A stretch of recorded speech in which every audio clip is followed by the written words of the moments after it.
করে শোনানো হলো বাংলাদেশ বেতার সিলেট।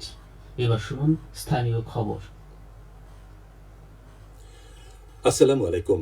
আজ বৃহস্পতিবার 6 ভাদ্র, 26শে সফর, 21শে আগস্ট। বাংলাদেশ বেতার সিলেট সংবাদ পড়ছি আমিনুল ইসলাম। পবিত্র আখেরি জাহাজ সোমবার ছিল গতকাল।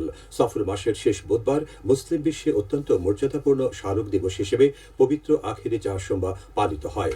আখেরি জাহাজ সোমবার মূলত আরবি ও ফার্সি পরিভাষা। আরবি শব্দ আখেরি অর্থ শেষ, জাহাজ সোমবার ফার্সি যার অর্থ বুধবার, অর্থাৎ সফর মাসের শেষ বুধবারে মহানবী হযরত মুহাম্মদ মুস্তাফা সাল্লাল্লাহু আলাইহি সাল্লামের স্বাভাবিক সুস্থতাকে স্মরণ করে মুসলমানরা যে ইবাদত করেন তাই আখেরি জাহাজ সোমবার। আসন্ন ত্রয়োদশ জাতীয় সংসদ নির্বাচনের ভোট কেন্দ্রের খসড়া তালিকা প্রকাশ করা হবে আগামী 10 সেপ্টেম্বর। এর উপর দাবি বা আপত্তি গ্রহণের সুযোগ থাকবে 25 সেপ্টেম্বর পর্যন্ত। একই সঙ্গে 20 আগস্ট খসড়া ভোট কেন্দ্রের সম্ভাব্য তালিকা চূড়ান্ত করা হবে। গতকাল নির্বাচন কমিশন সূত্রে এই তথ্য জানানো হয়েছে। সারা দেশের মতো সিলেটেও পালিত হচ্ছে জাতীয় মৎস্য সপ্তাহ। মৎস্য সম্পদের সম্প্রসারণ, সংরক্ষণ, উন্নয়ন এবং টেকসই ব্যবহারে জনসচেতনতা সৃষ্টির লক্ষ্যে এই সপ্তাহ আগামী 24 আগস্ট পর্যন্ত চলবে। এ উপলক্ষে প্রতিদিনই বিভিন্ন কর্মসূচি পালন করা হচ্ছে। এরই অংশ হিসেবে সেমিনার ও সফল খামারিদের মধ্যে পুরস্কার বিতরণ করা হয়েছে গতকাল মৌলভীবাজারে। জেলা শিল্পকলা একাডেমিতে এই সেমিনারে প্রধান অতিথি ছিলেন জেলা প্রশাসক মোহাম্মদ ইসরাইল হোসেন। এতে নিরাপদ মাছের আভ্যাশ্রম, পোনা মাছ উৎপাদন, খামার স্থাপন ও পরিচর্যা, বাড়ন্ত ও পূর্ণবয়স্ক মাছ বিক্রয় এবং সংরক্ষণের বিভিন্ন প্রামাণ্য চিত্র প্রদর্শন করা হয়। পরে জেলার 19 জন সফল মৎস্য খামারিকে পুরস্কার প্রদান করা হয়। সিলেট সরকারি আলিয়া মাদ্রাসা মাঠে পক্ষকালব্যাপী বৃক্ষমেলা ঘিরে এখন সবুজের সমারোহ। সারি সারি দোকানে নানা জাতের গাছের পসরা বসেছে। ফল, ফুল, বনজ, ঔষধি সব ধরনের গাছের সমারোহে মুখরিত হয়ে উঠেছে 15 দিনব্যাপী এই বৃক্ষমেলা। প্রতিদিন মানুষ আসছে, ঘুরে দেখছে এবং কিনছে। মেলায় আর মাত্র 3 দিন বাকি। প্রতিদিনই বাড়ছে ক্রেতার সংখ্যা। পরিকল্পিত বনায়নের মাধ্যমে সবুজ বাংলাদেশ করার প্রত্যয়ে গত 9 আগস্ট এই মেলা শুরু হয়। বৃক্ষরোপণ কর্মসূচি শুরু হয়েছে গতকাল হবিগঞ্জে। আনসার ও গ্রাম প্রতিরক্ষা বাহিনীর উদ্যোগে বৃক্ষরোপণ কর্মসূচির উদ্বোধন করেন জেলা কমান্ডেন্ট হোসনে আরা হাসি।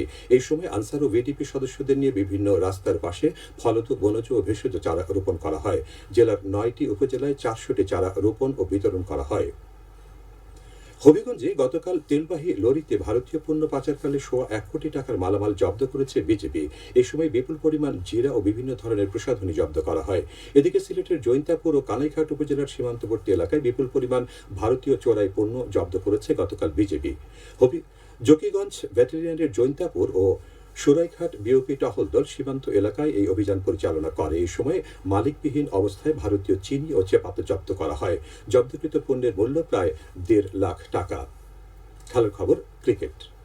বাংলাদেশের সঙ্গে সিরিজ খেলতে আগামী 26 আগস্ট আসবে নেদারল্যান্ডস দল। এরপরে সিলেটে অনুষ্ঠিত হবে 3 ম্যাচের টি-20 সিরিজ। 30 আগস্ট এবং 1 ও 3রা সেপ্টেম্বর ম্যাচগুলো অনুষ্ঠিত হবে। এদিকে গত 6 আগস্ট থেকে 17 আগস্ট পর্যন্ত মিরপুর শেরে বাংলা স্টেডিয়ামে অনুশীলন করেছে বাংলাদেশ দল। ঢাকায় অনুশীলন পর্ব শেষ করে গতকাল মঙ্গলবার রাতে সিলেটে পৌঁছে গেছেন ক্রিকেটাররা। গতকাল থেকে সিলেটের মাঠে দ্বিতীয় ধাপের অনুশীলন শুরু হয়েছে। আগামী 26 আগস্ট পর্যন্ত প্রতিদিন হবে 2 স্লটের অনুশীলন। 26 আগস্ট 2 ভাগে ভাগ হয়ে ক্যাম্পের ক্রিকেটাররা একটি অনুশীলন ম্যাচ খেলবে। ক্যাম্পের বাইরে থেকেও 6 থেকে 7 জন ক্রিকেটার থাকার কথা রয়েছে। পরবর্তীতে নেদারল্যান্ড সিরিজ দল ঘোষণা হলে সিলেট ছাড়বেন বাকি ক্রিকেটাররা।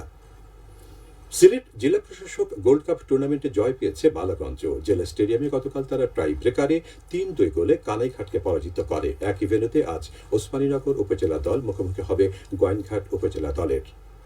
বাংলাদেশ দাবা ফেডারেশনের ব্যবস্থাপনায় 49তম জাতীয় দাবা চ্যাম্পিয়নশিপের আঞ্চলিক পর্বে অংশগ্রহণ উপলক্ষে 2 দিনব্যাপী বাছাই শুরু হয়েছে গতকাল সিলেটে।